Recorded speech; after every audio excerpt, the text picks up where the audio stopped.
All right, so welcome to our midterm review. I'm very excited to take the time to have this conversation today and go over our points from our midterm, for our midterm. So first, again, if you have any questions, please feel free to put them in the chat, raise your hand, let me know. If there's anything you really want me to make sure I review very strongly, that's another thing that we can put in the chat here, okay? So first on our midterm study guide. So when completing, I take this midterm study guide every year and redo it. I make sure that I have all of my points on there. I do it like a student would, so that I'm making sure to go through the process the same way you guys all would, right? So first thing I did was make sure I have my IPA cheat sheet linked on mine. I have that printed. I have it ready for me just so I can make sure I'm looking over it continually. And then the other thing is the IPA place, manner, voicing characteristics of the English consonants, the chart. Let me see if I can put this. Copy. No. Let me show you. Actually, I don't need to show you. The place, manner, and voicing chart, right? That's on there as well. So first, I want to make sure we're going through our systems. So supraglottal and subglottal. Who remembers what supra means when we're looking at a prefix?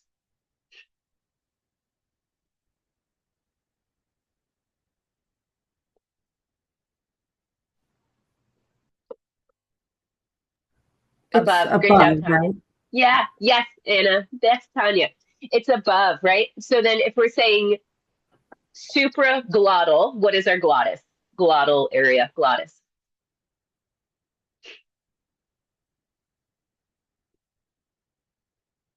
Your larynx is this right here, your vocal folds, your larynx, right?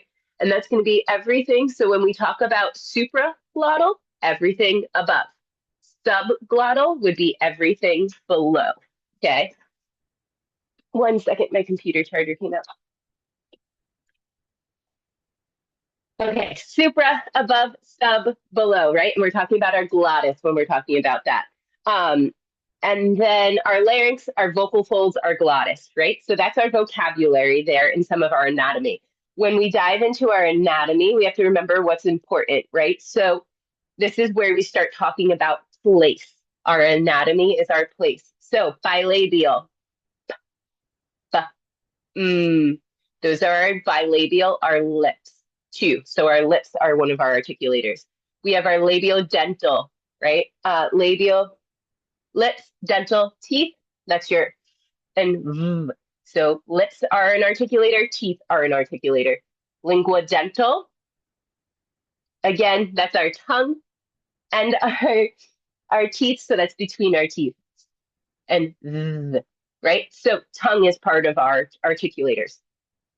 Alveolar, lingual alveolar. What's your alveolar ridge? You can feel it right behind your teeth. It's the bump. My favorite way to remember it is ski the alveolar ridge. My professor said it once in undergrad, and it has stuck with me every time I hear that word. Palatal, your palate, right? Velar, your velum, and then your glottal sounds right in the back. So those are all of your anatomy pieces, okay? Um, that's our anatomy. So that is your week one information in a very small reviewed nutshell. Any questions about that? I do have a question.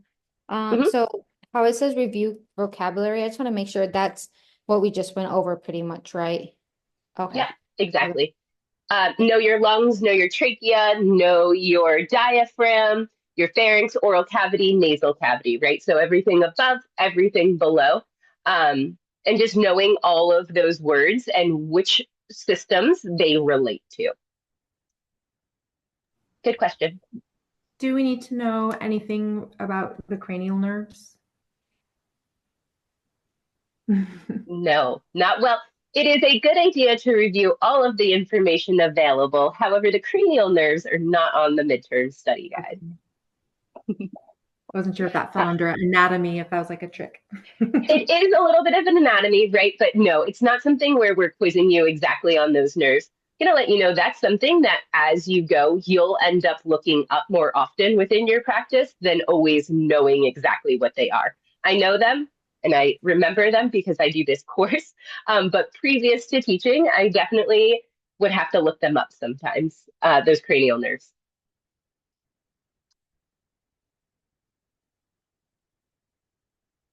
Okay, module 2. So this is where we get a lot more into the IPA. And I started going over manner, which is where, or sorry, place. Sorry, I said manner. Place of articulation, which is where we produce our speech sounds. Um, so when we're talking about place, it's where the sound is produced. Manner is how is it produced. We have our stops.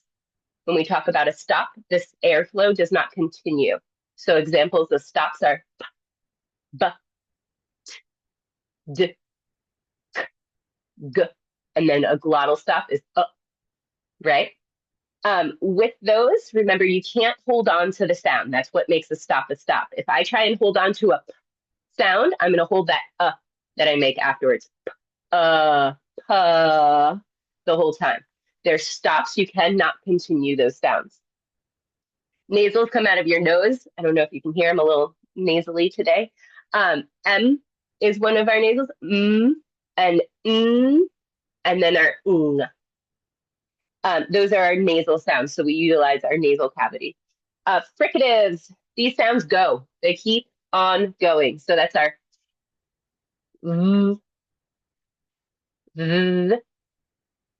oh, sorry.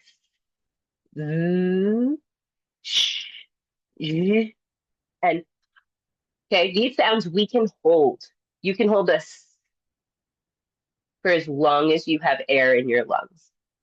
Fricatives, these sounds are two pushed together, right? Fricatives. So we have our ch, which is t and sh put together. And then we have our j, which is d, and that voiced version of sh, which is sh, pushed together. So ch and j are our fricatives. And then we have our liquids, o, and our glides, w and y. Okay, remember it's written as an English letter J, but in the IPA, that's a y sound. Voicing, I love voicing. Voicing, remember it comes from our vocal folds. Our vocal folds, when we're talking, our lungs fill up with air. Our brain kind of makes a plan as to how slowly or quickly we're going to release that air. Our vocal folds then either influence the air or do not.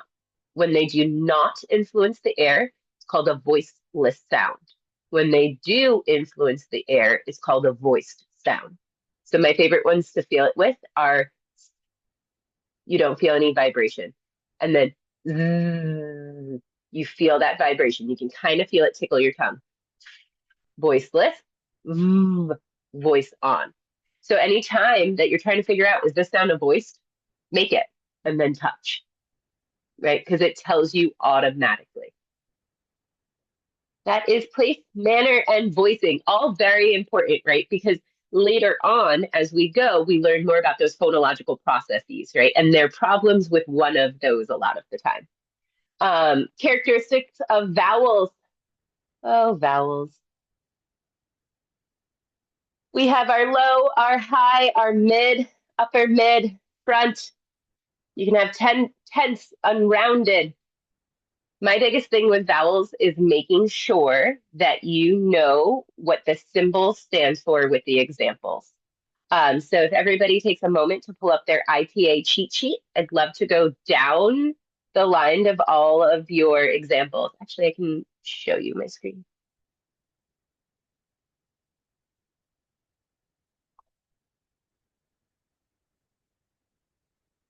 Okay, we'll do it this way. So going down our list, right? First one is I, I, d, f, I, m, I, n, minute. I. Second one, This written, it's written as an E. Do not let that confuse you. B, a, able, right? So that's that B, a. Our horseshoe right here. Uh, b, d, uh, is that sound. Moving down to our written in English, it looks like a U. We have b, o, oo, oo, g, oo, gr, oo, g, oo. That's a oo sound. Our connected AE symbol sounds like this. B, a, a, a, a. Next one, A written like you do when you're doing your handwriting. A, a, the, o, a, a. Our backwards C right here. A, a, b, a, a. Our carrot, m, d, right? So that's our sound. Written like a lowercase I. This sound is o, e, gr, e, n, e. E is the sound. Here is our schwa, the, about,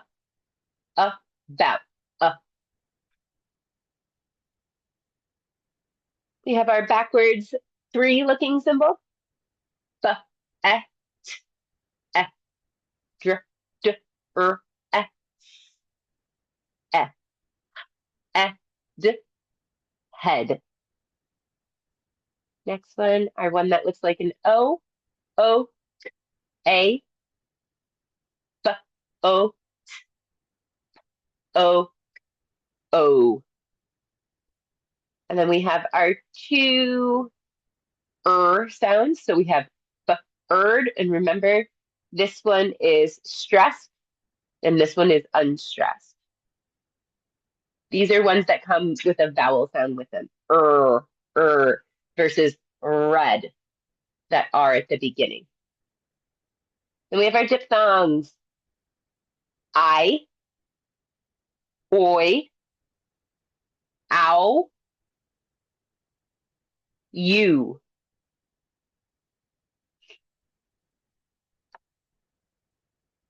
I think the vowels for me personally, that's my best way of going through them and hearing them and understanding them. Does anyone have any questions about vowels and diphthongs or the IPA, Module 2 information?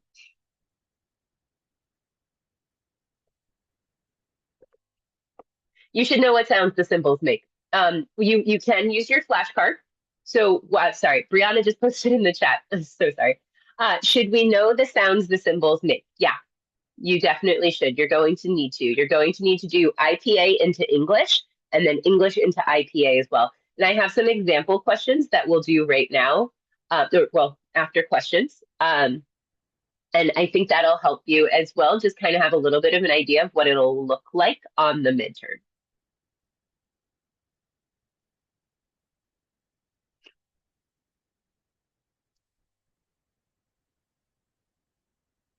Let me get up our survey. So I've not done this before, so I'm hoping this works. Share.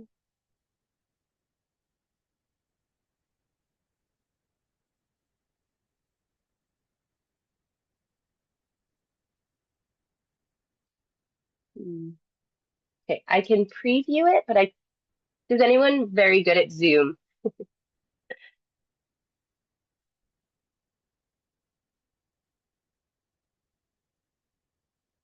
Okay. I am going to do it by just sharing them.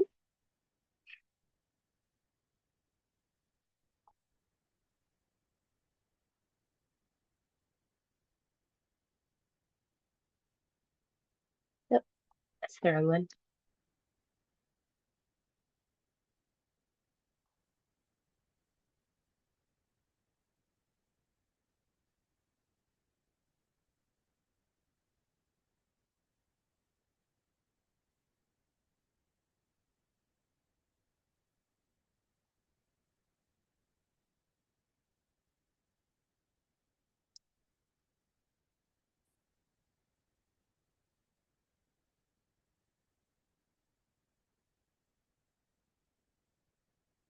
One second, guys.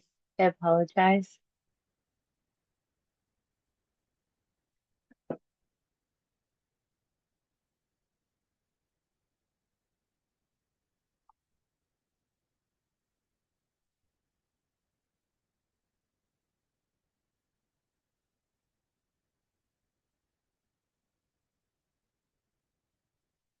Okay, see if it works.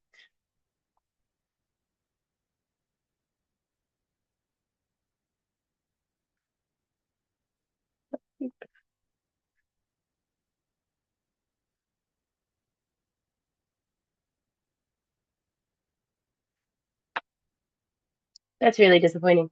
Okay, so I'm going to post the questions one at a time in the chat.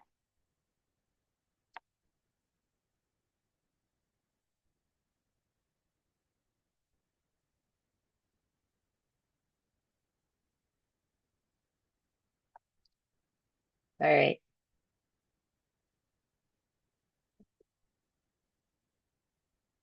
I'm so disappointed.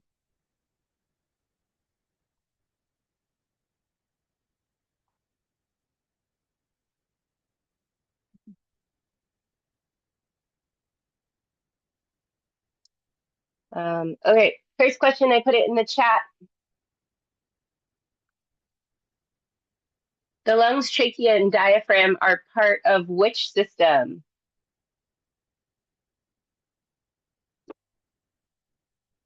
A is subglottal, B is supraglottal. Good. See some answers? Good. A,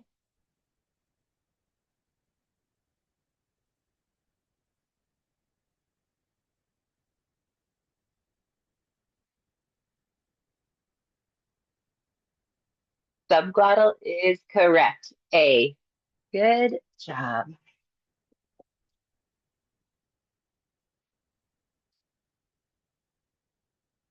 All right. Next question.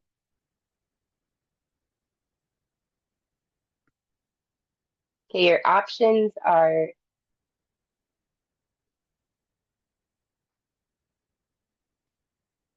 what is the same about these speech sounds? B, d, g. Is it place, manner, or voicing?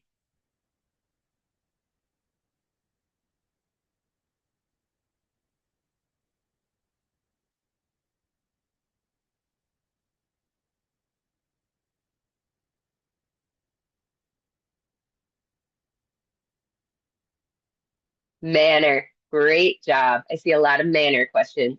Okay, same options, place, manner, or voicing. What is the same about these sounds? B, v, d, g, z.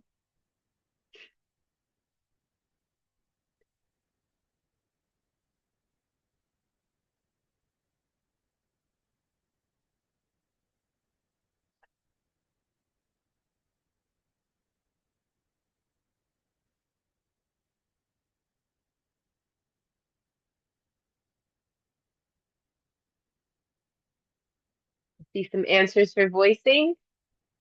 That is correct. They are all voiced sounds.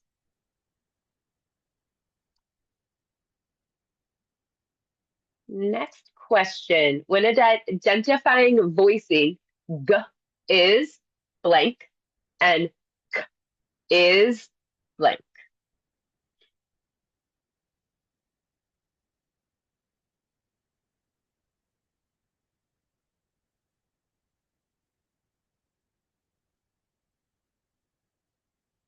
Seeing some answers come in. Voiced and voiceless. Yes. When identifying voicing, g is voiced and k is voiceless. Great job.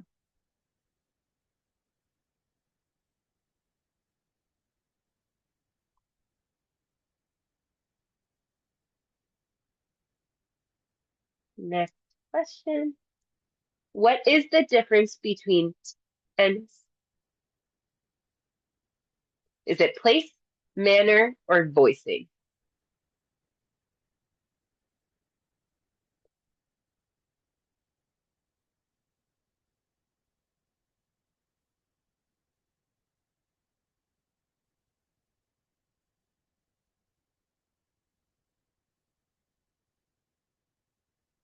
I see a place, a couple manners.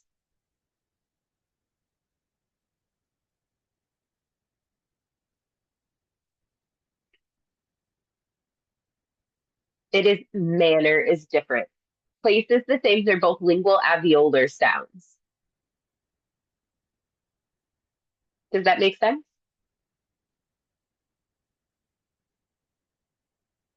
Perfect. Good.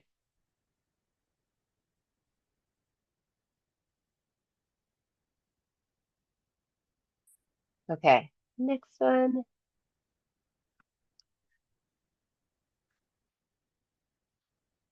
What sound are you making if you're using these articulator? Lips touching and opening, and your voice is on.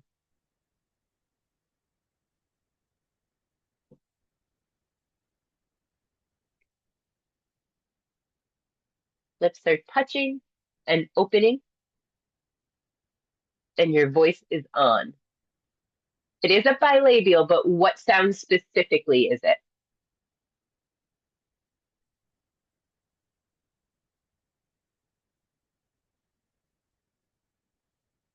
B. Great job. B. Good. One more, just to make sure that we have kind of a view of how most of the questions are written, so you have this fresh in your brain and you're really being tested on the information. Describe the d phoneme by its place, manner, and voicing.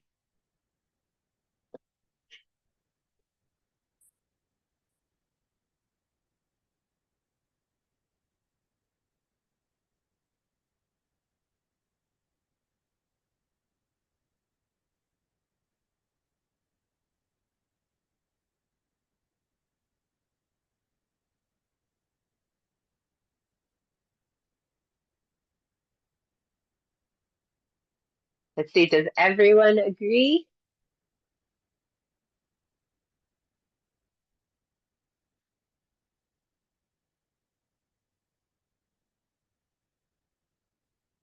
Good.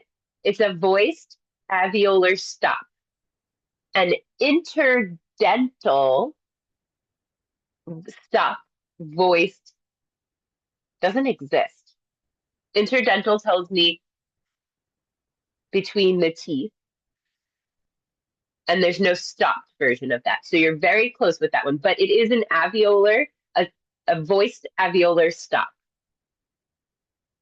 Those were the type of questions that you'll see about module 1 and 2 on the midterm. After seeing that, does anyone have any questions or anything they'd like explained a little bit further?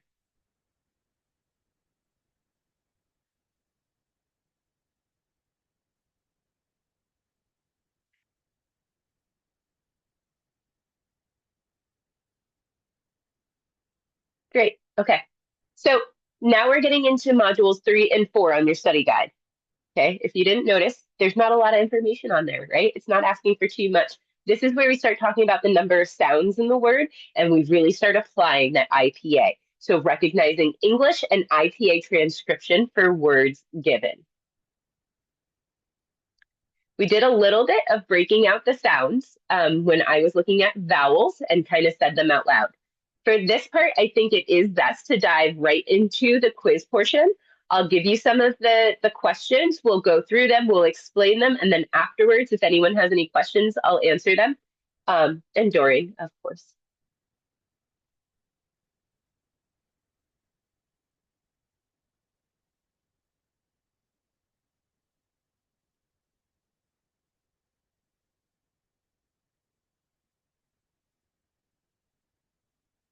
Okay.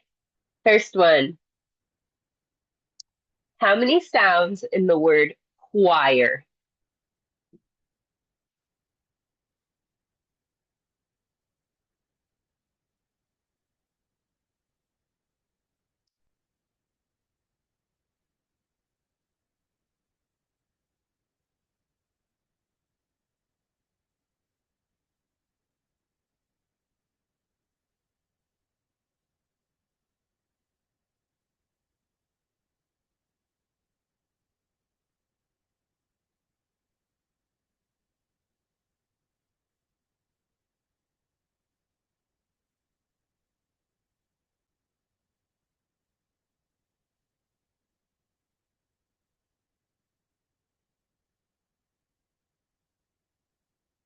Okay, so I see there's a little bit of a discussion between 3 sounds and 4 sounds, right? This is a tricky one on purpose. So the biggest things I wanted to really focus on is the beginning. Why? Wh I That's 4 sounds. I 4 sounds altogether. It was a tricky one on purpose, though. I needed you guys to hear all of that and really think about those sounds, okay? Next one. How many sounds in the word need? And it's spelled Knead. Getting better at my sign language.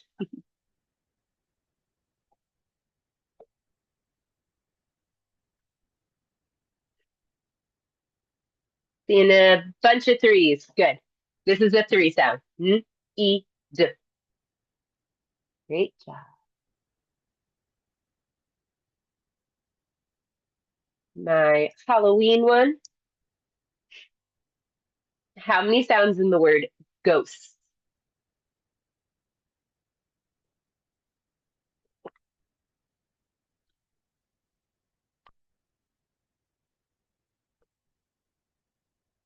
4. Great job. See a lot of people responding. Go. Big takeaway here, right, is remembering that it's not the number of letters, it's the number of sounds. Again, say it out loud. And as you're saying it, form a pattern in your brain to segment those sounds. I really like touching my fingers. It's what we use in the schools to segment sometimes. So, go. Yeah.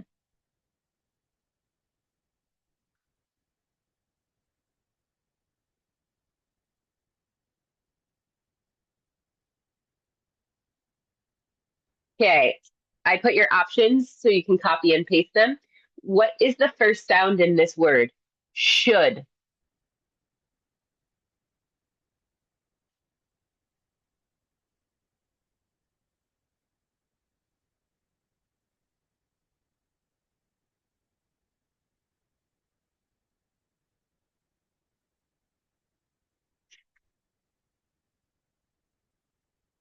Great job.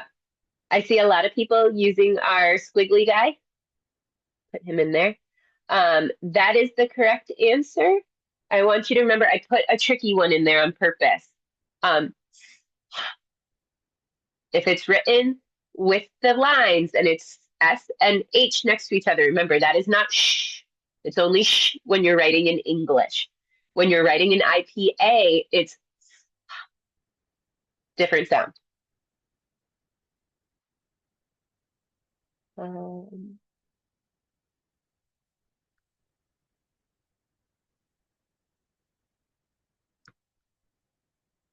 okay. What is the English transcription for this word?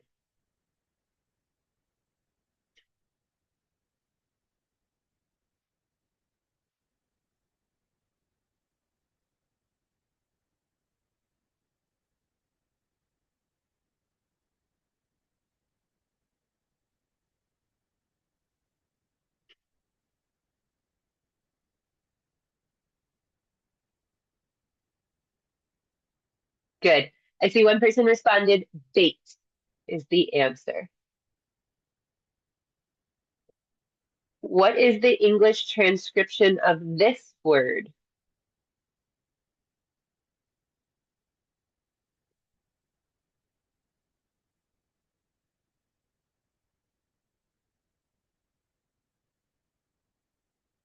Good. Mud. Mud. Good job. And what is the English transcription for this word?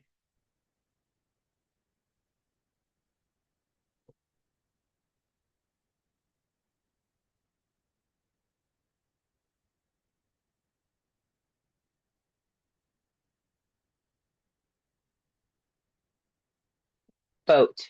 Great job. Boat.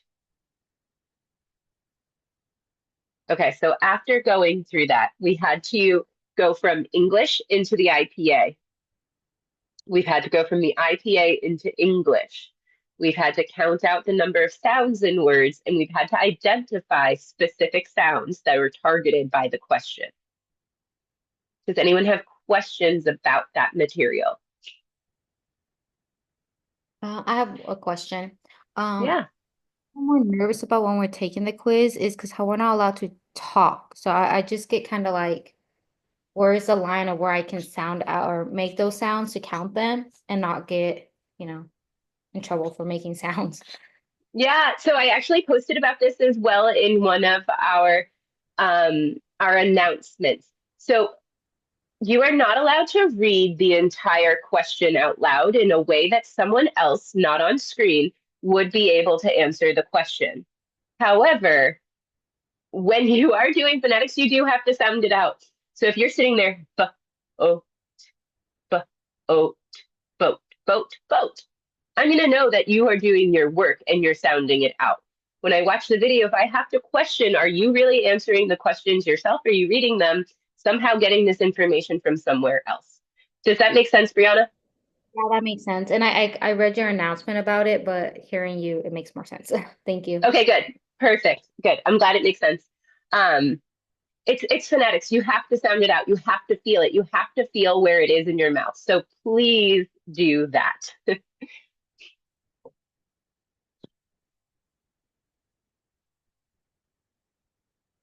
All right, we're going to move on to Module 5. Module 5, your vocabulary that you want to make sure you understand is your behavioral, cognitive, humanistic, and social.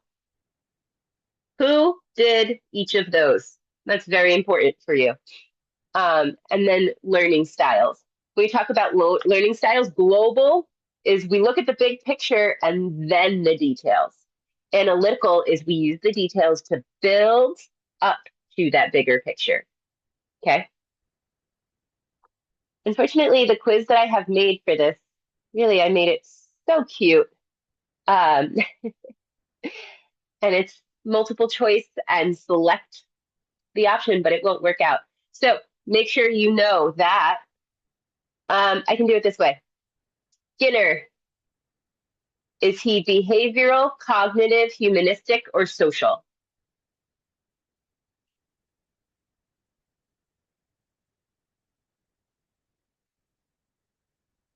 Skinner is behavioral, right? And he talks about stating objectives and putting them into sequential steps, providing cues and prompts that guide the client to the desired behavior.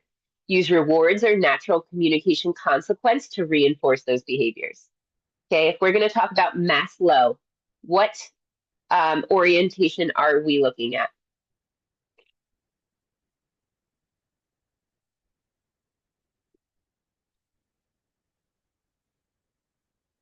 Humanistic.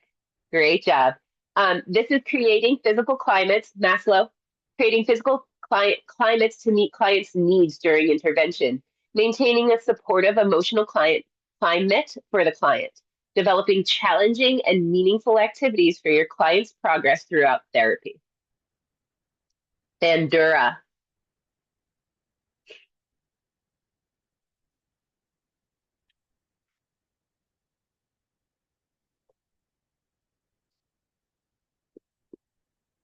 Bandura is social.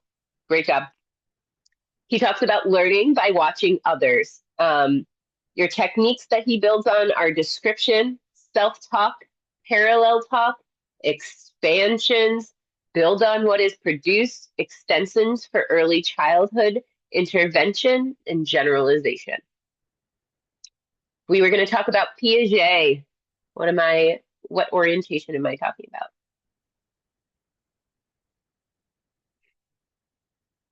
Good. Cognitive, right? So this is your sensor motor, your pre-operational concrete operations, formal operations. It establishes expectations of typical cognitive behavior, provides a point of reference to compare a client to, provides support and direction for programming expectations of individual clients. Making sure you know that. And then your modalities overall are your visual, auditory, and tactile kinesthetic. So your modalities of learning, what are they? There's 3 of them.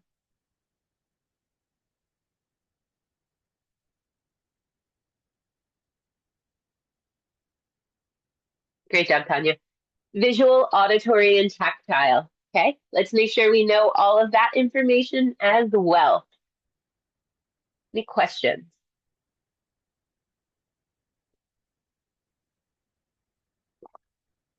Okay, module 6, phonological processes. I just want to look at my quiz I made for this one.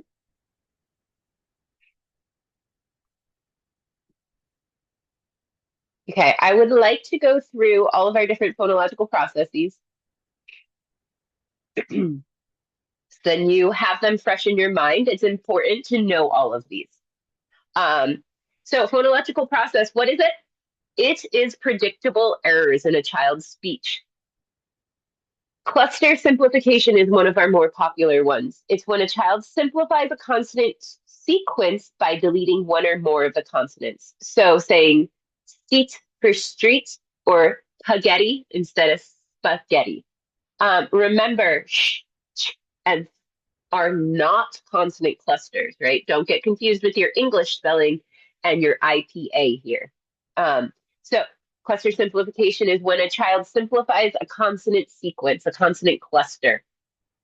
So store would become tor. Deaffrication, it's when an affricate is substituted for a fricative, and the fricative is produced in the spot of an affricate, right? So ship for chip, mashes for matches, zumping for jumping. Deletion of final consonants. They delete the final consonant, so the last sound. So saying bay for bake or K for cake. Those are the only words that are coming to mind. That's deletion of final consonants. That last one gets dropped off. Final devoicing. This is where they delete the voicing in the final voice consonant. So if our word was bed, d is voiced. The voiceless version of d is t. So it would be bet. And remember, it's final. So the last sound.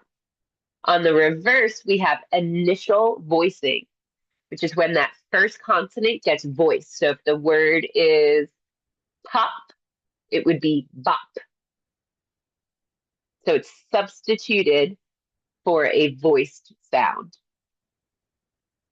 Liquid simplification, it's where the child or student replaces L and R with that E and W sound. Very common. I'm sure most of you have heard it even before becoming an SLPA.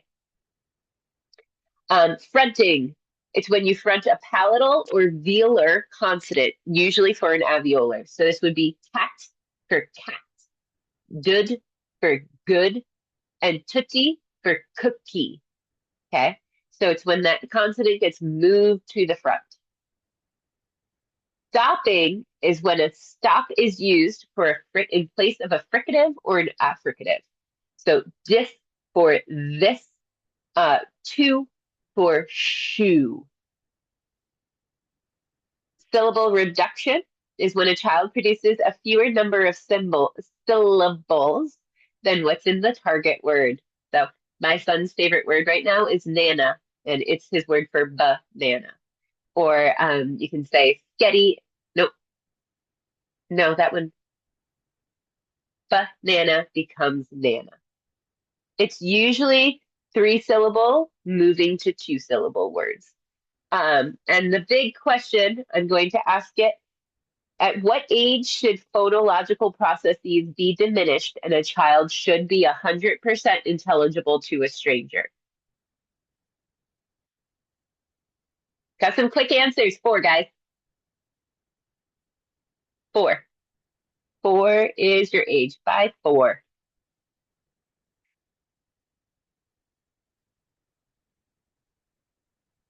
Okay, we ready for some questions?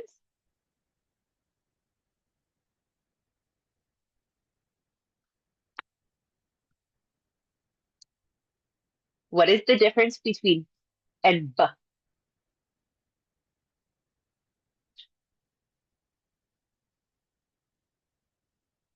This moves into module 7 as well, just so everybody knows.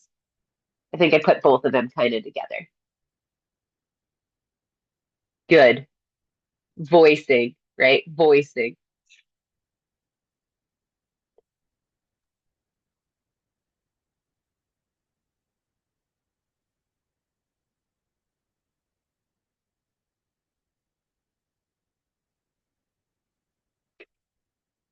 When a child produces an alveolar t for a velar k, is this a problem with place, manner, or voicing?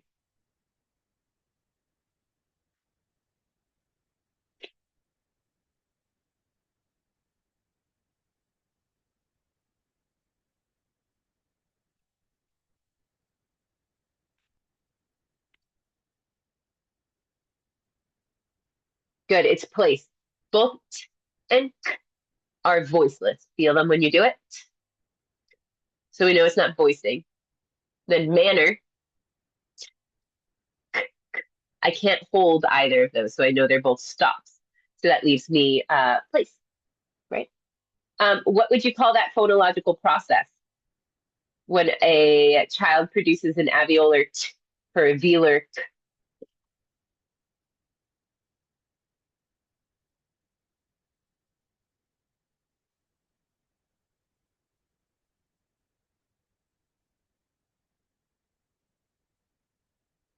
Great job. Fronting, right? That k sound is being moved to the front of our mouth.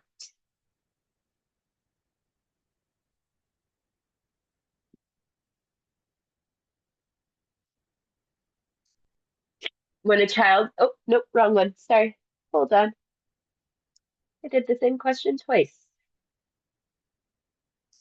What do you call the phonological process when a child produces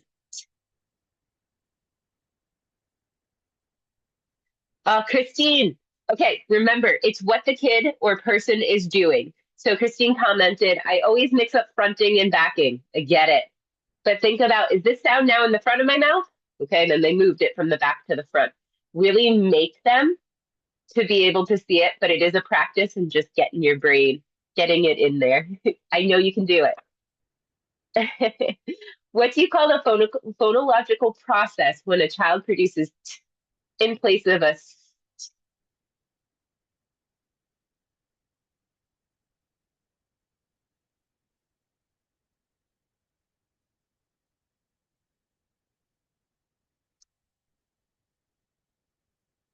Cluster simplification, cluster reduction? Yes, okay, good, Anna. Um, right, that is what that's called. Cluster simplification is the word that we use, but reduction would be also correct in that point. Um, mm,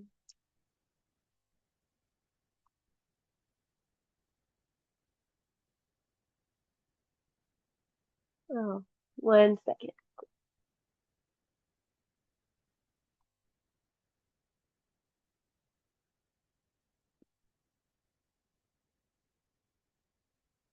Okay, what is this phonological process? When a child produces fewer number of syllables than what is in the target word, what would you call that phonological process?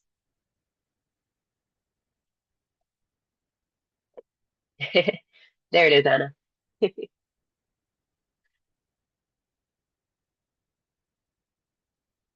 Great job. That's syllable reduction. Okay, what do we call this phonological process? When a child simplifies a consonant sequence by deleting one or more of the consonants.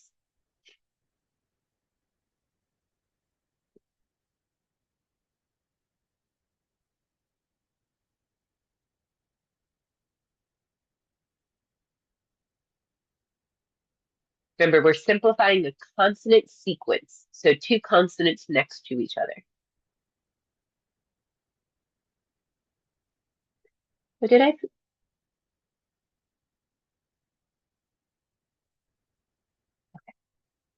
Cluster simplification, yes.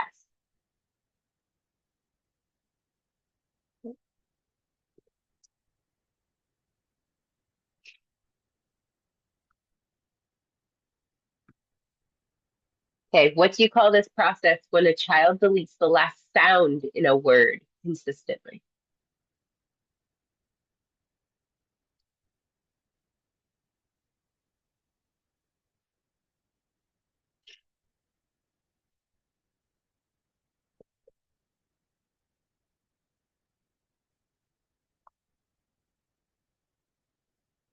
Good. Final consonant deletion. I see some people writing it deletion of final. That is correct. But when you are talking about the phonological process, the word for it and the phrase for it would be final consonant deletion. When it comes time for you to write your own evaluation reports, that's what you're going to want to make sure that you have. Okay. When a child produces a voiced consonant at the beginning of the word instead of a devoiced consonant or voiceless consonant.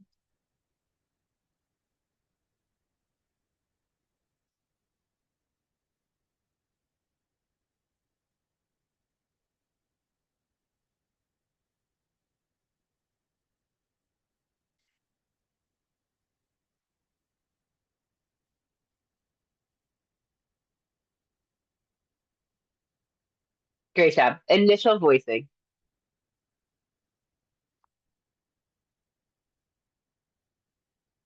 Okay. So that's my quizzes that I have. Those are some examples of some questions worded similarly to what you will see on the midterm. The information we went over is all on the midterm, but make sure you're studying your whole study guide and you're looking at all of that information. The midterm study guide is very comprehensive. So anything that's on there, make sure you understand that material overall. Please remember that you can use your 4x6 flashcard. But yeah, that's the normal size. 4x6 flashcard during the exam. Please know that questions will be multiple choice, fill in the blank, and I think that's it. Fill in the choice and multiple, fill in the blank and multiple choice. Let me double check. The other thing, I made sure to post it, but I just want to go over it too. Make sure you're reading the questions. Make sure you're taking the time and really honoring yourself and allowing yourself to be the best version of yourself when you go to take this. Brianna, it can be, yes. So Brianna asked, is it helpful to go over previous quizzes? I think that information is just good to read through, right? It gets your brain into quiz mode, it gets your brain into thinking about it, and you really are reviewing all of the information. It's another way to study that I definitely would do as a student.